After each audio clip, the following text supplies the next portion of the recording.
And welcome to this weekend's Weekend Wrap. Joining me tonight is Nikki and Macca as we have a look at the Saints game. Good evening, guys. How are we going? Quite pleased. Quite pleased. It was a bit of a non-event. Did you guys go? I actually didn't go today. The wife wasn't feeling too good, so we decided we'll avoid the cold weather and just watch it on telly for the first time. Well, I hope it looked better on the TV, because I tell you what, it was a pretty boring game live. What do you think, Nick? Part of the way through the third quarter, I sat there and actually looked at my dad and went, oh, hang on, we've got another quarter after this, haven't we? Yeah. Well, we can get to the 100 points. Well, I'm a bit of a sadder, so I love kicking sides' guts in it and really just bashing them to pieces, so I was pretty happy with it. Yeah, it was a bit of a training run, really. Oh, we did work hard, though, to make it a training run. Oh, that's true. To be fair. That's true. They didn't offer a huge amount of resistance, though, but we'll get to all that discussion. Let me just get myself organised here. It was my kids' first ever AFL game this weekend, so they quite enjoyed it. And I managed to turn my trader's son back from Hawthorn to the Crows, so... nicely done. Double bonus there. All right, so let's have a look at the weekend results as we kick it off tonight, and we'll try and make it reasonably short given that we're starting late. So thanks those listening live for sticking around, and apologies for the late start. It was kind of unavoidable, really. Friday night, we had the Kangaroos getting up very comfortably over a disappointing Richmond. Richmond just aren't able to be consistent at the moment. They didn't look too good at all. Comfortable by 70-odd points, 124 to 54. Saturday we had the Hawks getting over a pretty belligerent Melbourne. That was a good game to watch, actually, particularly the last quarter. Finally, Hawthorn's class probably showing out, getting up by 18. Carlton getting up over the Brisbane Lions, 102 to 64, getting up by 38.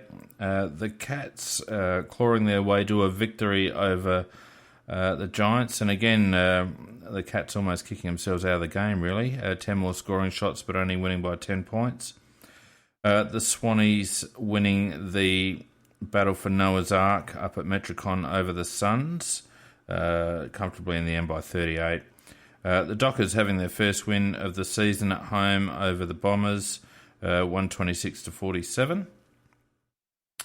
And then today we had the Power totally outclassing a disappointing Collingwood, undermanned Collingwood, I guess, 125 to 58, keeping their slim hopes alive.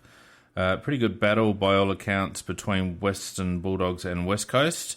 The Bulldogs finally getting up by 8 points. West Coast a bit disappointed with that. They've really got to start winning games on the road, and the Bullies were there for the taking, and West Coast should have won that game, I reckon. And then, of course, we had the Mighty Crows getting up in a canter, really, in a pretty lacklustre game. 19 goals, 19, 133 to 6 goals, 9, 45. Any surprises in amongst all of that for you guys?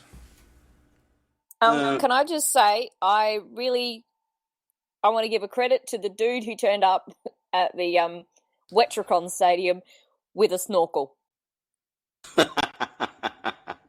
He had Noah's Ark parked out the car park, I reckon.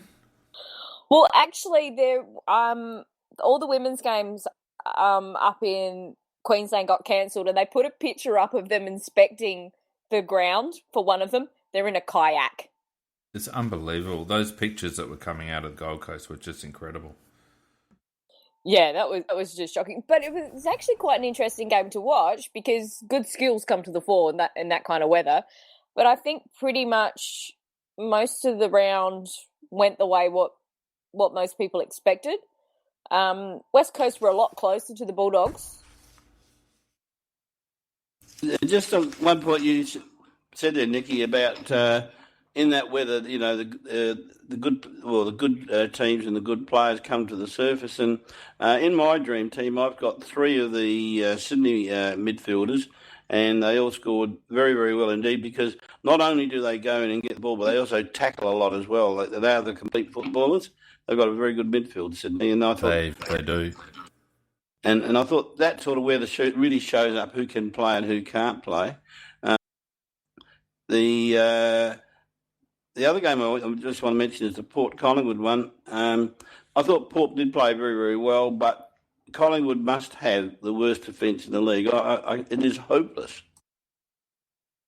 Yeah, even worse than St Kilda. St Kilda was sort of thrashed around the ground, but Collingwood haven't got a bad midfield, and they've got a couple of decent forwards, but their defence is just like a bloody sieve. Yeah, the one that disappoints... Sorry, go on, Nick. I'd say if you're actually looking at the Collingwood defence and you wanted to poach anybody, probably Jack Frost would be the only one. Yeah. Well, they've had a few outs. I wouldn't even want Jack Frost, and he's the best of them. The game that disappointed me, I expected West Coast to beat the Bulldogs. Bulldogs, how many players have they got out? West Coast, pretty much full strength. They should have accounted for the Bullies. I think, didn't the Bulldogs lose their captain before the game too? I think Bontempelli was captain this week. He was, yeah. Yeah, so, I mean, West Coast will be severely disappointed, and I think they're right for the taking next week, and obviously we'll get to that later, but we've got them at Domain next week, and I think they're just going at the moment. Having a look at the ladder, North Melbourne consolidating on top there, a win ahead of Sydney, who I think are certainly the form team of the comp at the moment. Geelong and the Bulldogs, and also Hawthorn on 32 points. Hawthorn only just going, the Bulldogs only just going, the Cats only just going. So you'd expect that 3 to 8 in particular is still wide open. The Giants slipping back there on 28 points now with the West Coast, who I just mentioned, and also the Crows. We're now even, so we're basically equal 6th now. And we're only 6% behind on percentage now too, so we're certainly pulling that part of it back. Outside of the 8, we've got Port on 24 points with Carlton. Carlton's got a pretty average percentage, so you think that would ruin any chances they might have of making the 8 if Port keep winning. Melbourne back a game on 20 points, probably the only other contender, and then it falls away to Collingwood, St Kilda, Richmond, Suns, Freo off the bottom, Brisbane and Essendon. So really, I mean, it still looks like the 8 is reasonably well set. The vulnerable team, I think, is probably the Giants. They had a dream start to the season. Now they're copping some away games and probably coming back to the pack a bit. They might find themselves vulnerable towards the end of the year if Carlton, Port and Melbourne continue their solid form. What do you guys reckon? Well, for GWS, they're a 6-goal worst team away from home. That's what they've been this year and what they've been statistically for a number of years. Yep. So for them to actually get that close to Geelong, down at Geelong, to me that says what I've thought for quite a while, is that Geelong aren't that good. But it also says the Giants aren't too bad either. Yeah, I mean, I watched a lot of that game and they had some really good chances there. They were just there were some silly little mistakes, and the umpiring was being very helpful towards Geelong in that last quarter. Actually, I'm glad you mentioned that because, we had a few screams about the umpiring, and I tell you what, the Giants they really do have genuine reason to be very, very angry with the umpiring. I just thought they got slaughtered. And interesting, it was Nichols. Absolutely, same man. Does he back a team or something? I don't know what goes on because he just seems to favour one team. Well, he actually, for a lot of the time, because you can see his head when they're showing the shots of the contest, etc., he's not even looking at the contest. He's looking elsewhere. Dude, you're the controlling umpire. You should be watching what's going on. Well, his decisions look like that too. Yeah, not the most impressive. Him and, what's the other guys? Parnell. Yeah. Not a favourite. But anyway, let's move on to the the game in question. And just repeating the scores: Adelaide 19 goals, 133, got up over 88 over St Kilda by 88 points. 6 goals, 45. No real last quarter fade out this week, which was pleasing. We played the game out, although it must have been difficult to maintain concentration in the last. Sunday twilight games are probably the worst possible time to play a game of football. But we really set the tone in the first quarter, 6 goals 5 to 1 goals 2, and from there it was pretty much over. Solid second and third quarters, and then held it together in the last to win very comfortably. Some interesting stats that probably outline just how terrible St Kilda really were. Disposals 474 to 298. I mean, that's an incredible disparity of disposals. Our kick to handball ratio was again, it was 1.5 to 1. 168 marks to 70. They out tackled us probably because they were always late to the contest. Sauce managed to win the ruck battle slightly, and we'll talk individuals, but I thought he had a great game. 30 hit-outs to 26. Freeze 21 to 9, but it never really. I mean, we got a couple of what I would call soft ones, but gee whiz, they just didn't earn any free kicks really, as far as I was concerned. We only travelled at 50% conversion again, which was disappointing, but we were quite efficient. 12 disposals per scoring shot, 69 inside 50s to 30 is probably the tail of the tape. And we just beat them in all categories. We beat them in contested possessions. We smashed them in uncontested possessions. We killed them in effective disposals. We ran at nearly 80% effective disposal rate. Clangers 52 to 36, showing that they turned it over when they actually did get the ball. We beat them in the air, doubled their contested mark count. We took 28 marks inside 50. I can't remember us taking that many marks inside 50. 33 clearances to 22.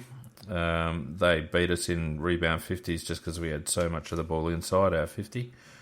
And that's really about it, really. But, just a pretty dominant display all round, don't you reckon? I would be interested to know if it's ever happened before where a team has exactly the same number of possessions for 3 quarters in a row. Because we did 129 in the first quarter. We then did 115 in the second, third, and fourth. Is that right? Yeah. That's unusual. And we had something like our inside 50s were, I think, 18, 17, 17, 18. Or they were always around the same amount. Well, the good part about it, that is that we did. If you take a guide through those stats, it indicates we did play 4 very even quarters. Yeah. Yeah, and that's what it looked like being there. Yeah. Before we get to the individuals, it looked to me like they couldn't keep up with us in the first quarter. We belted them in the middle of the ground, and our forward 50 entries were very effective. Our forwards were on top of the ground. And then after quarter time, Richardson just decided we'll stuff it, we'll just flood and lose by as little as possible, and it just basically killed the contest. And that's why the possession or disposal counts as such a disparity there, because the pleasing thing from my point of view, even though it was quite boring to watch, is we didn't panic with the ball. We tried to different methods of getting through and around their flood, their zones. And we used the ball pretty effectively and hit up targets. So from that perspective, it was an interesting game to watch. But, you question Alan Richardson. I mean, obviously, Revolt got hurt early, and they lost another couple of blokes. Poor old Hugh Goddard did an Achilles, apparently, and then that pretty nasty head knock later on in the match. But I don't know why they persisted in just dropping everyone behind the ball. It really killed the contest. Well, at one stage there, they had the whole 18 of their players in our forward 50. Oh, that was quite regular. Yeah, I think I was having fun counting how many they had outside our forward 50 whenever we kind of had the ball about from mid of the centre. They'd come out and there'd be nothing there. Yeah, normally there'd be about 3 or 4. I was going to say that'd be about it, and maximum 4, but probably more like 2 to 3 most of the time.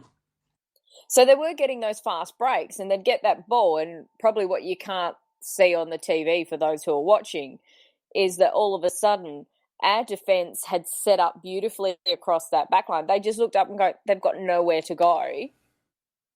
Yeah, and that's why we were getting those kicks. You could actually work that out, Nikki, because of the fact that often St Kilda would get the ball in the back lines and instead of running straight ahead, they'd take 2 strides forward and then they'd do a complete U-turn because there was nobody up ahead. Yeah.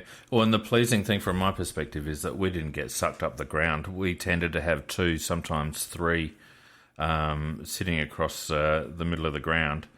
Generally Talia, Cheney and... someone like Brown or Lever or Brown or someone like that. So not only did they have no one there, they also couldn't get us over the back because we outnumbered them. So it was shitty tactics from my perspective from Richardson. But I honestly think after quarter time, they just didn't think they could win, and that was the end of it. Well, that's true. Well,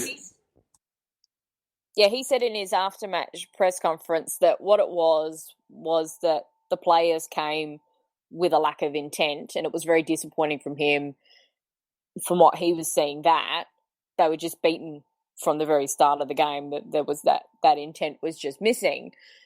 And he didn't shy away from it in saying, well, that might be an issue with us in coaching, so we'll go back and we'll have a look at it. But you look at the numbers, and he goes, they're going to be very damning. So he was very upfront about that.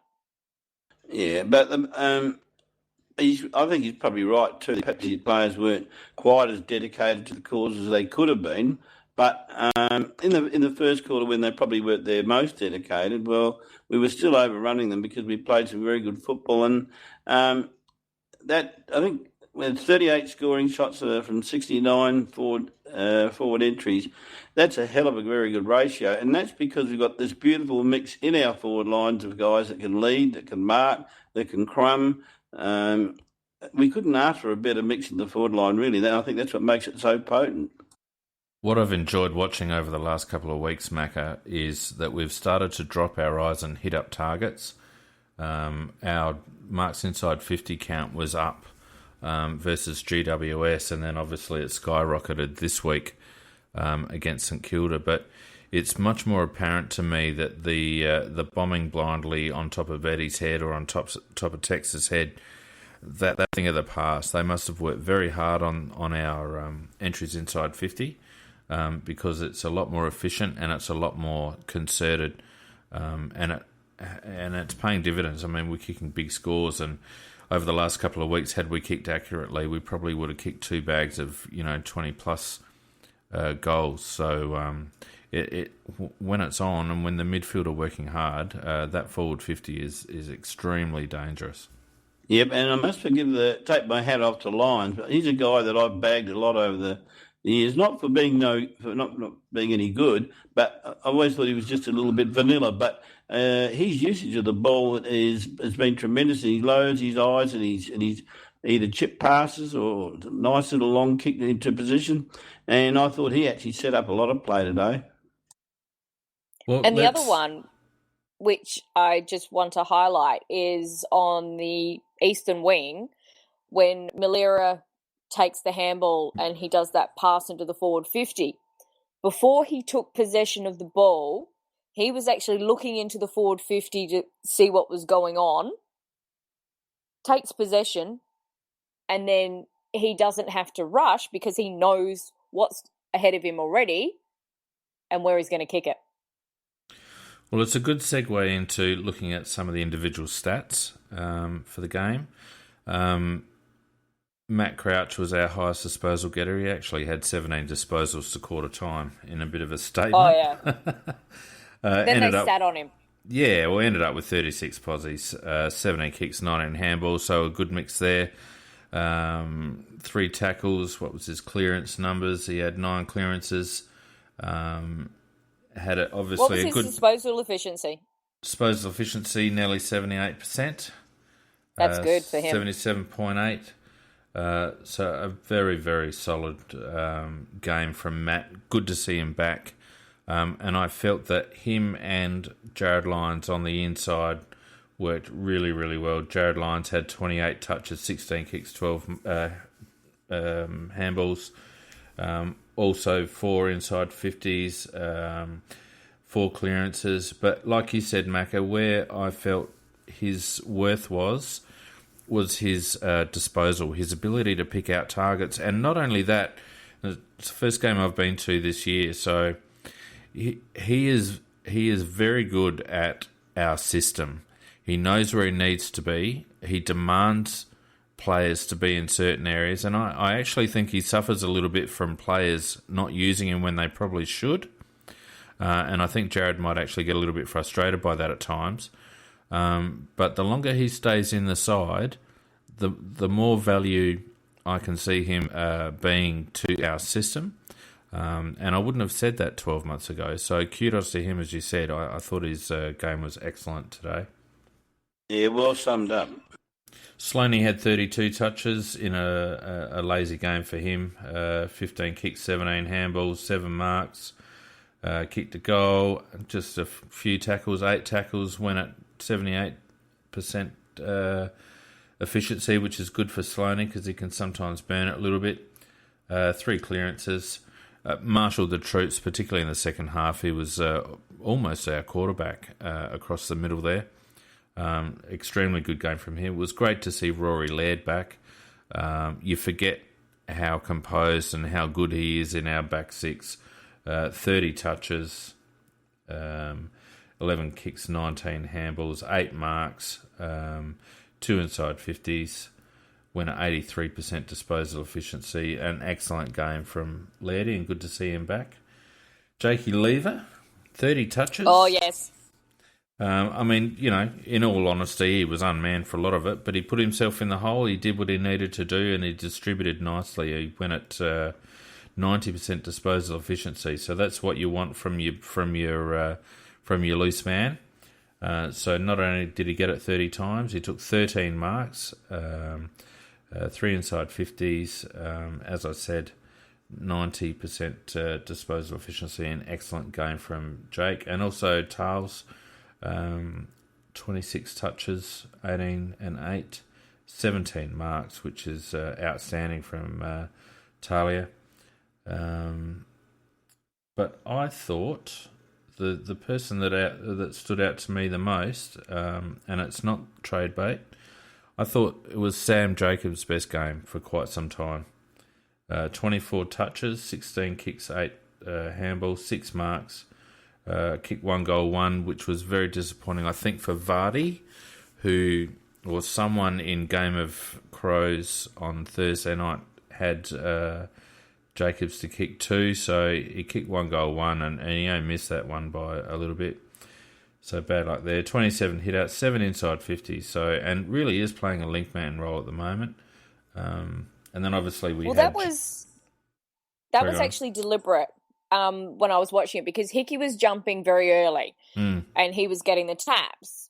And because from the second quarter onwards, they concentrated a lot more on Crouch to stop Crouch. And so Hickey was the one being sucked into that. We were very smart, because then what we did was we started using Jacobs as the extra midfielder. Okay, so we've lost that from Crouch. So we've got this nice target in Jacobs to use instead. And so, I mean, the nickname he has around the club anyhow is Tall Mid, because he does have some very neat skills and he moves quite well. And it was very concerted effort on behalf of our midfield to work. That was what I noticed at the ground. Yep. He's building a bit, Sam. He looks like he's moving a little bit more freely now. So whether he was carrying a niggle, who knows? Brody Smith had a good. So. Yeah, Brody Smith had a good game. 24 touches, 7 marks. Except for kicking for goal. Yeah, and I want to make one complaint about Brody. I'm in several dream teams, and I lost one dream team by 2 points. And all Brody had to do was get one more mark or one more kick. A mongrel. But he wouldn't do it. It might have been his Clang account because he only went at 58.3, which is probably the only criticism of Brody's game. He did burn it a little bit. JJ obviously kicked 7 goals, 3. Did his trade value no harm at all. Did Josh 20 kicks, 4 handballs, 13 marks. We won't be trading him, mate. Oh, turn it up, Macca. You're on this roll again, aren't you? You're trying to suck me in again, but he's not going anywhere. What I quite loved was that goal to the northern end. He started behind his man when Eddie kicked that goal, and he's about 2 or 3 metres behind him, and he ends up a metre in front. But we do forget how quick he is sometimes. Oh, look, and that'll be a good selling point when he is on the trade table. Oh, gee whiz. Keep it up, you're dreaming. Yeah, no, he's staying. He'll be there again next year, and you can then. Can we talk about another forward? Yeah, Tex played well. No. Tommy Lynch? McGovern. Yeah, Mitchy McGovern. Didn't do much, but what he did was pretty special. Oh, you mean like the little tap down to Tex? Yeah, to Tex, yeah. He's got a brain in his head, that boy. Oh, he's a good player, no doubt. He needs to get involved more. He only had the 7 disposals for the match, was probably a bit, but he took 7 marks. So yeah, and he could have taken more. Yeah, that's his strength. Obviously, overhead, he's a beast. He's going to be a star. He'll be an absolute star. Oh yeah, he attacks the ball at the apex so well, better than any other player in our team, I reckon. And he's got that hang time. So there was a mark right in front of where I sit. So his defender is right on his tail. But when he jumps in the air, he just jumps that little bit forward and he can just hang there. And so when he lands, he's a metre in front of the defender. The defender's just going, I can't get that. Yeah, that's what I was referring to. He really does attack it at the right point. And that, I think what you're referring to there, Nikki, that was on the southeastern half-forward line or forward pocket. Yeah, I noticed that as well. He was basically one out with a guy and level pegging and just jumped early, attacked the ball, and the defender was completely out of the contest. I thought Cole Chaney was good early when the heat was probably on a little bit. Had a good game, yep.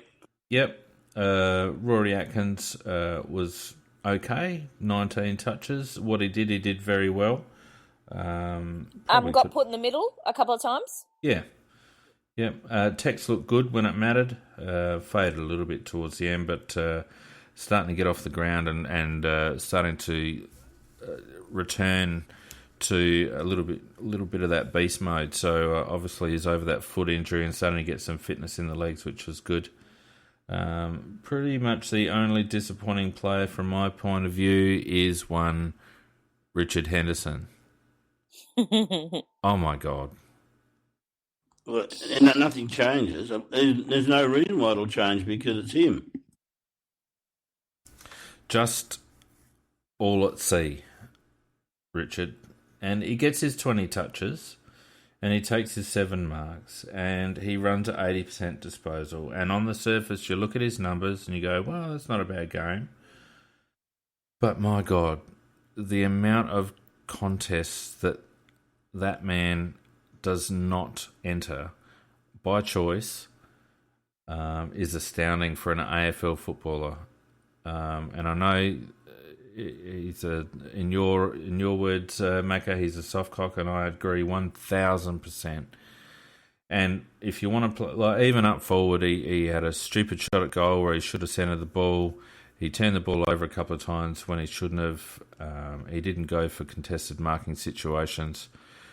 He's just there's better players in our squad to fill the role that he can only fill, and I think it's about time he got given the boot. Well, he wouldn't be in if I was a selector. What gets him in is he's got height and he's got mobility. And if you don't look at what he actually does with the ball, well, you get sucked in a little bit. But if you watch it very closely at the contest like we are doing, and he should never get injured, this guy. He's never in one. No. What I found interesting was that there were a couple of times where we could have, our players decided not to kick to him. He was in the clear, but it then would have meant that it was a mark and go back. So it seemed that we were quite conscious of only giving it to him when using him as the link man on the run.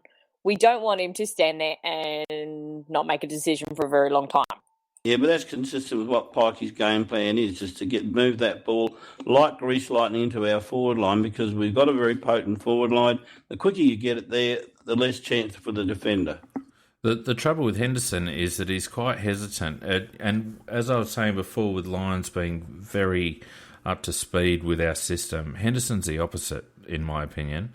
There are a couple of times he had the ball on our half-forward line just outside 50, and he just he laid an egg on it. And the bloke just, there's no redeeming qualities. There's plenty of blokes in the twos that can pick up 20 vanilla possessions and give us more. And I don't see him in our best 22. I think his good points are limited, and there are other people that can give us that plus more. So he was probably the only bloke that stood out to me as having a disappointing game. Everyone else was almost an all played well situation, really. Dougie was a little bit quiet.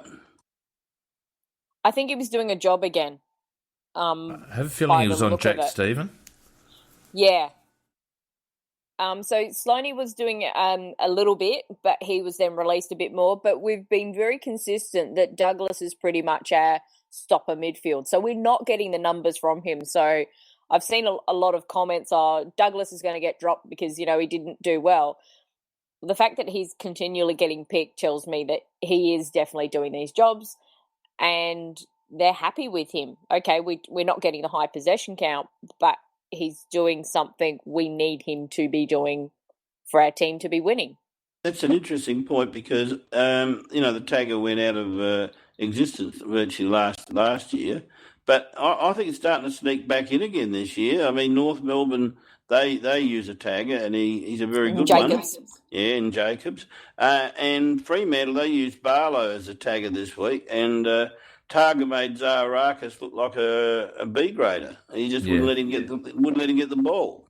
Teams have been sitting on Sammy Mitchell last couple of weeks too, and his numbers are quite down. So I think you're right, Macca. I think it is creeping back into the game. Certainly what Walshy would term the cooler role, if not a hard tag. We saw Bernie Vince go pretty hard with Mitchell in the Melbourne Hawthorn game.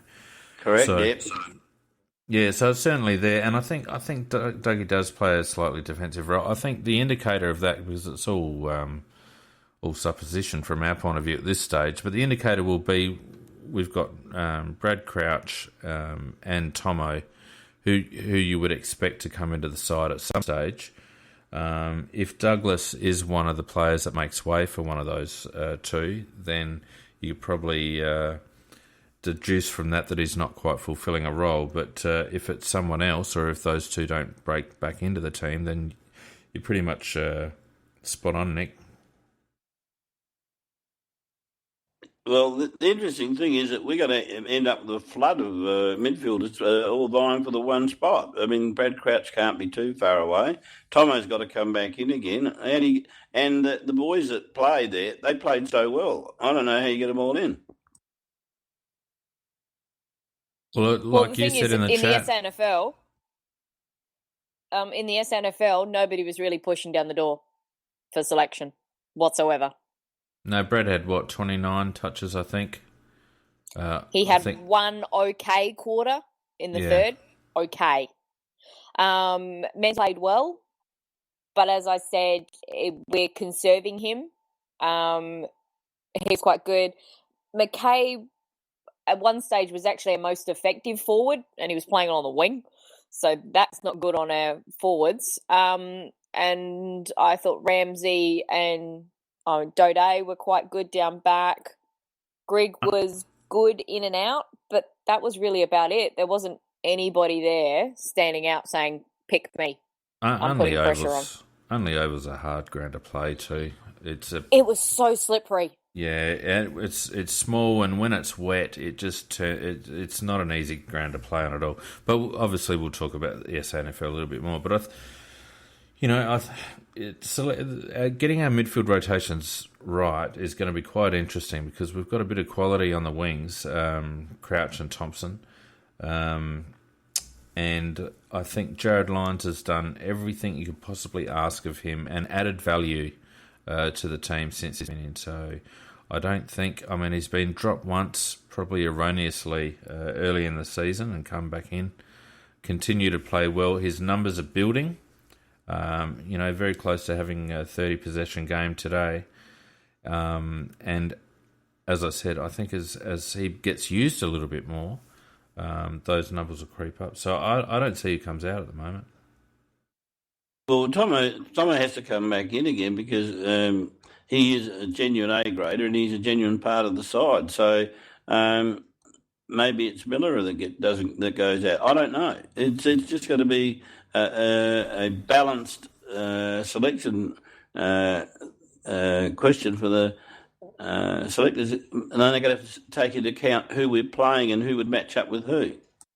Yeah, to me, that's what I think it'll come down to is us looking as well as how we want to play, but also who our opponents are. Because that's what I've noticed about Pikey is that whilst we're kind of playing our way, we're still also got a game plan that means we can counter the other teams. And there's often a concerted plan in place regarding the way an opposition plays. Yeah, and when you think about it, there's not too many spots in question. There could be a back pocket spot, or Henderson's role basically is probably in question. You could argue that Miller and McGovern, whilst what they do is very good, we're probably not getting enough out of Miller at the moment. And I would argue that Mitch needs to make sure that he stays involved in the game for longer periods as well. But I actually have a sneaking suspicion, Nikki, that we might see Menzel in for Miller after the break.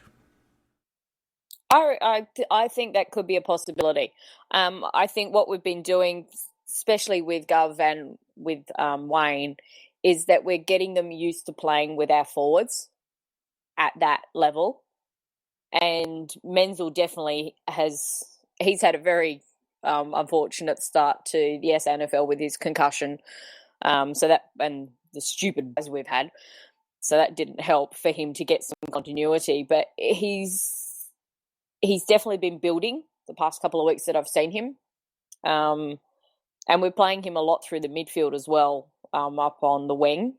So that kind of complements what we do with Miller a little bit. I think it's well. Let's talk about this in a minute when we go through the SANFL game. Any more thoughts on the Saints game? I think the things that pleased me most was our movement inside 50, our ability to pick our way through St Kilda's flood without panicking. It was very concerted and very considered the way that we picked through the flood. It didn't always come off, but it wasn't blazing away. I liked that we maintained our shape. We kept players behind the contest, so we didn't get beaten out the back. And I thought overall it was another one of these games where players had roles to play and played them very well. Very similar to GWS, although obviously not the same amount of pressure. But Pikey in his press conference said that they were looking for even performance, and team football meant that, or total football meant that. We rely on the sum of the parts rather than the individuals, and it's really starting to take shape. And he acknowledged in his presser that we're starting to see players get a far clearer picture of what quote unquote Crows football is all about. Yeah, and the other point you made it was we don't have very many weak spots at the moment. So if you're playing in the SAFL, there aren't too many players that are going to get an opportunity to get a promotion to the league side, because there's probably only two players, Henderson and Miller, that are obvious players that might come under consideration to be replaced.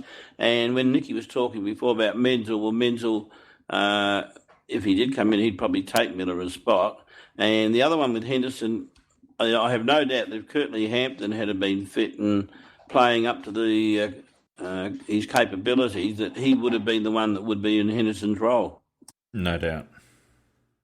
And just on when you talked about that ability to beat the handball out the back, I was so pleased to see how hard we were actually working at the ground to always maintain that outlet handball. And even if we were then shut down, there was another player there immediately to then assist. It was really great, hard running to watch that pattern kind of evolving.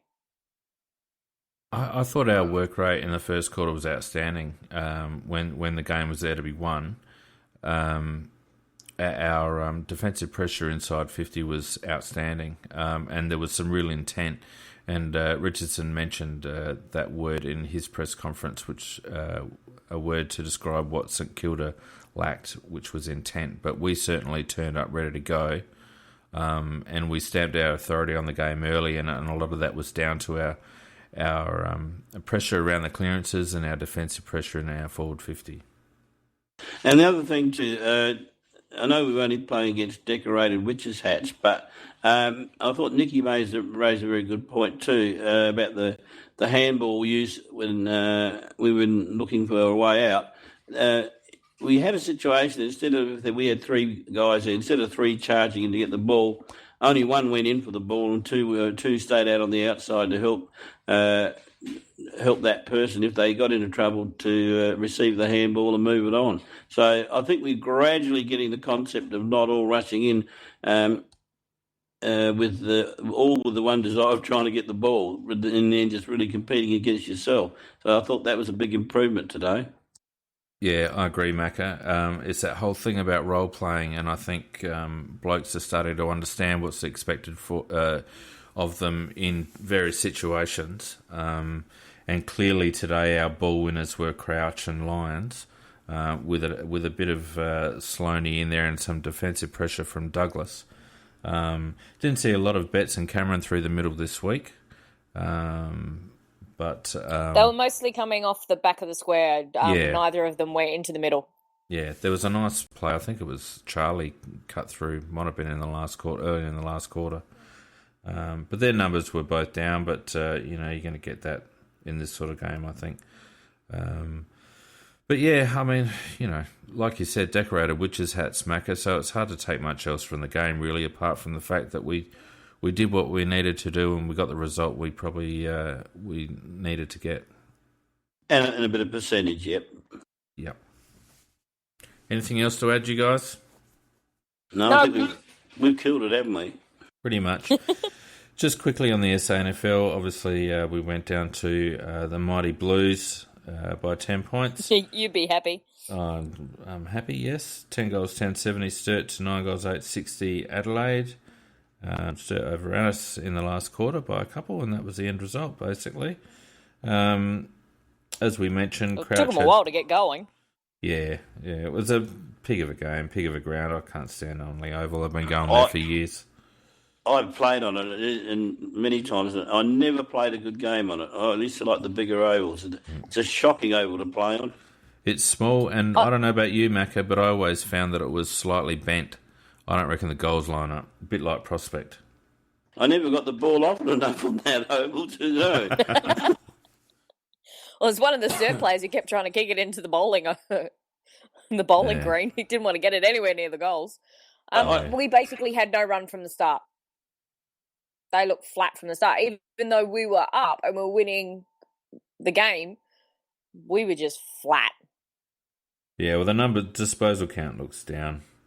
We had some... I mean, Crouch got 29. That's probably down on what you'd expect from him. Harry Wigg keeps pushing for selection. He had 27. I'd like to see him come in for Hendo. He was quite good. Yeah, I'd like to see him come in from Hendo. I know you're saying, Nick, that he's playing midfield, but he's played a lot of halfback, and I think he offers us some versatility and some value that Henderson doesn't give us. We were playing Hendo mostly on the wing. Yeah. We switch our wings quite a lot. We rotate through there quite heavily. Yeah. And we know we can play wing.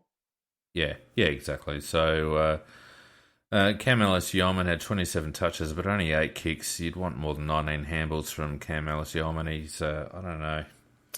I like him a lot, but he's not pushing hard enough for selection at the moment. He's really looking like trade bait at the end of the year, isn't he? Well, he is. I mean, he's in that Sam Kerridge mode, I reckon. He would look good in another team that needs that type of midfielder.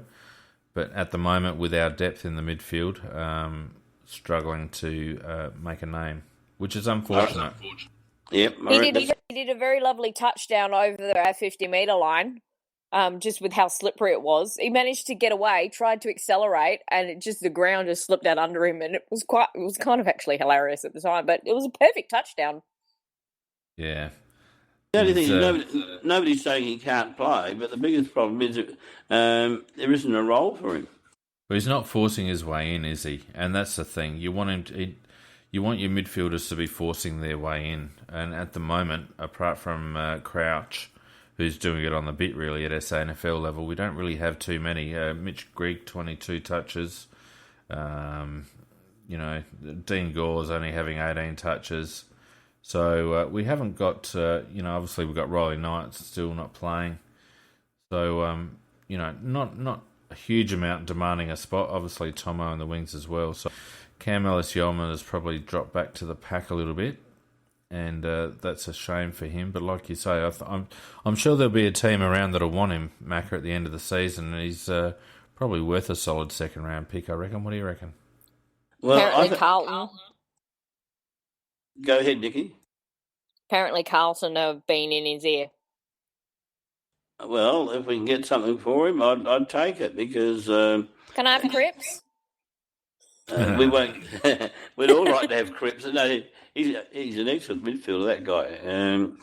Handball's too much, I think, but apart from that, you'd love to have a guy like Cripps in the middle. So at the moment, Nikki, you want Prestia, Cripps and Lachie Neale. So we'd have to trade out... that'd be acceptable. We'd have to trade out the rest of the bloody squad. No, the way it goes, you kind of have to cast your net a bit wide to catch one. Yeah, well, I'd take any one of those three. Probably Prestia would be my number one, but Paddy Cripps is a bit of a star in the making, I reckon. Yeah, I agree. Yeah. So, not a lot to write home about from the SANFL. D-Mac, solid game. Tom Doody seems to be improving. He's quite nice. Just on D-Mac, what do you think his prospects are of being brought back into the side in place of Miller? No. I think we will keep developing Miller because Miller offers he can't get the higher possessions yet than what D-Mac does, but in terms of up forward, Miller is a much more natural forward than D-Mac is. Yeah, but I wasn't meaning as a forward though, Nicky, not as a forward. I mean, as that transit, that's one of the reasons why Hendo's in because Mackay's not there. Yeah, see, I think if Mackay does come back in, it'll be at the expense of Henderson. I wouldn't be hopefully. Because at least we know Mackay is going to put his body over the ball. Yeah, D-Mac will give us a contest. Yeah, every time. Yeah, I wouldn't be opposed to that. I'd still rather see a Harry Wigg type come in, but I could certainly see the way selection's been running so far this year. I could certainly see D-Mac coming in for Hendo, and I wouldn't be disappointed with that. I think you've got to have that balance of the youth that we're developing for our style of football. So we've got, I said this last week, we've got McGovern and Miller up forward. We've got Lever down back, who's only a second-year player, through the midfield. So we're getting more numbers into Crouch.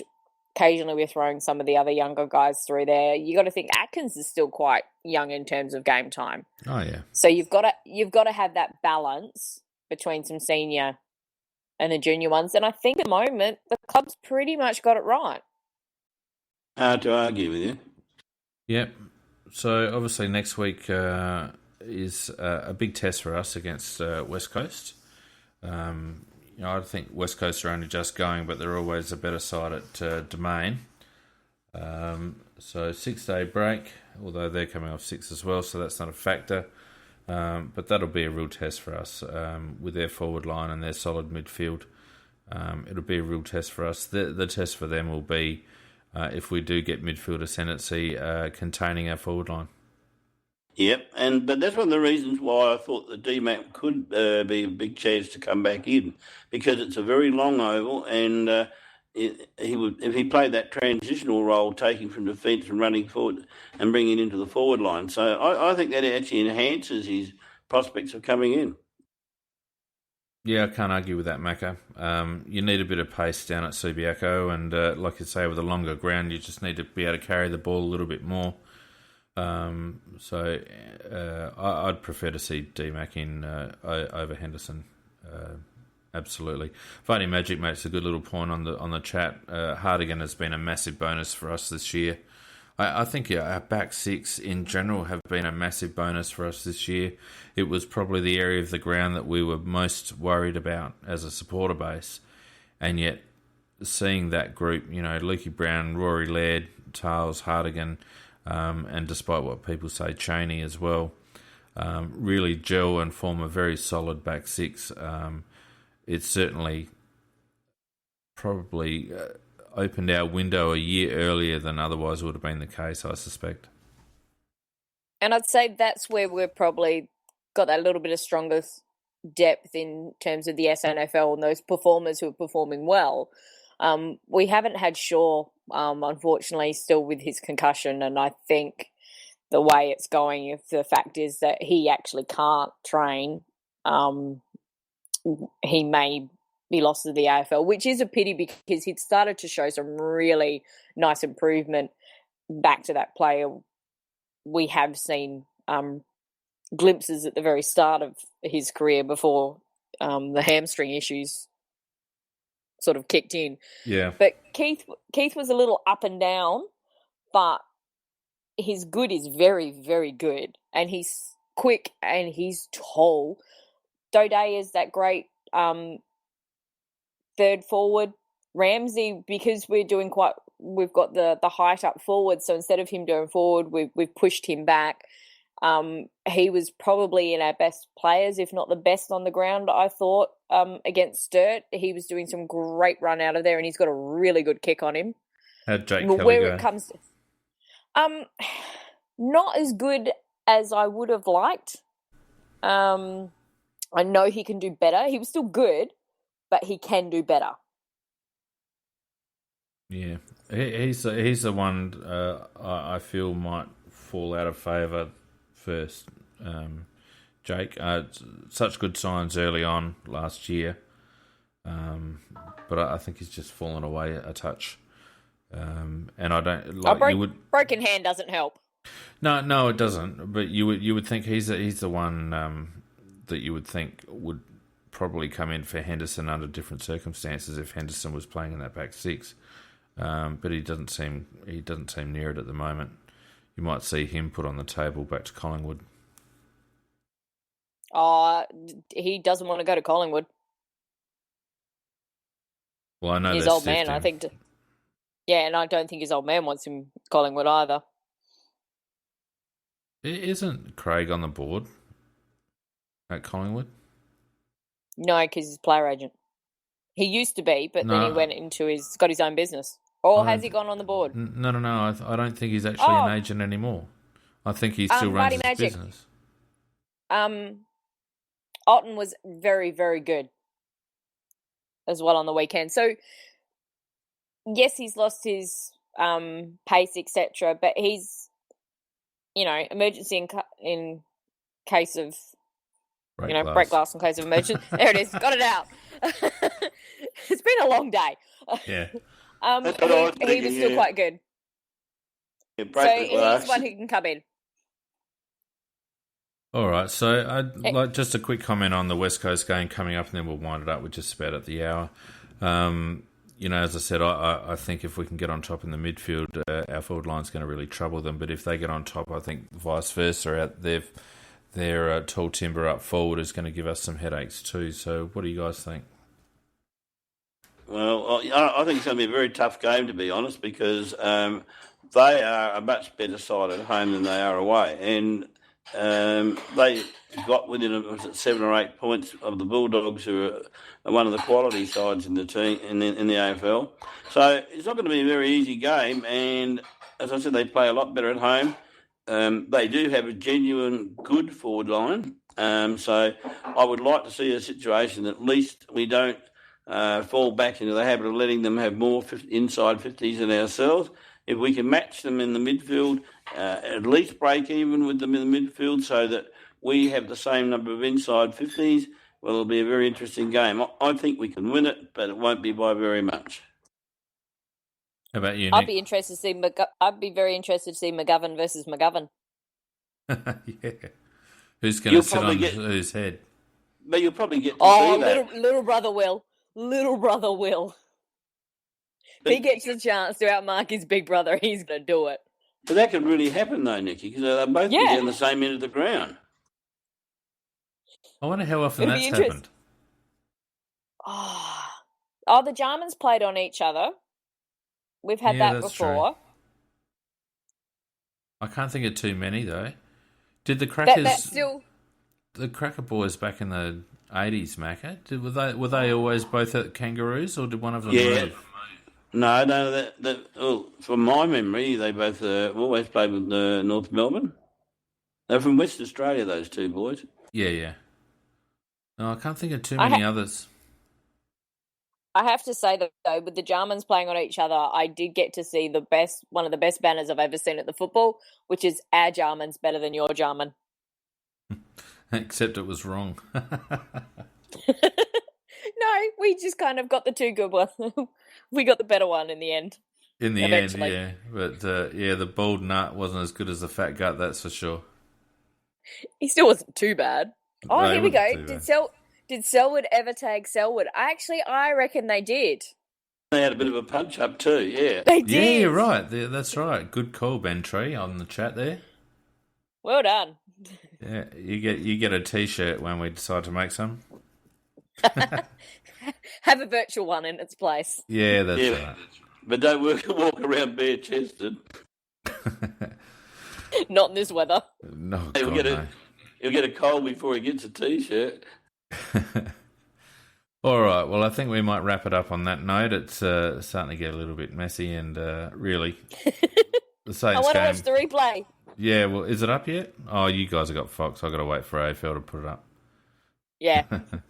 All right, guys. Well, look, thanks very much for joining us, everyone. Particularly given the lateness of the wrap this week. Hope you've enjoyed it. Obviously, the Crowbar boys are back tomorrow with their incomparable style to talk about the game. We've got Tuesday Night Live, and I've been promised by the club this week that we're going to have a player. Still haven't told me who, but they apologise for last week's mishap. But we will have a player this week to be announced. That means I'm missing pizza night at the footy training. Oh, damn. Well, sacrifices, Nikki. Sacrifices. Sacrifices. I get to miss pizza and watching recap of the boys' game. Oh, deadums. And just flagging too that over the bye week we'll probably do something a little bit different as well. So stay tuned for that in a couple of weeks. Obviously, Scorpus and myself on Thursday night for the preview. Mr. and Mystery Guest taking a little break for a while. And so it goes. So, yep, thanks, guys. Thanks, Macca and Nikki, for coming along tonight. Pleasure as always. Very enjoyable. No problems. And we will see you another day. Good night, everyone. Night. Good night.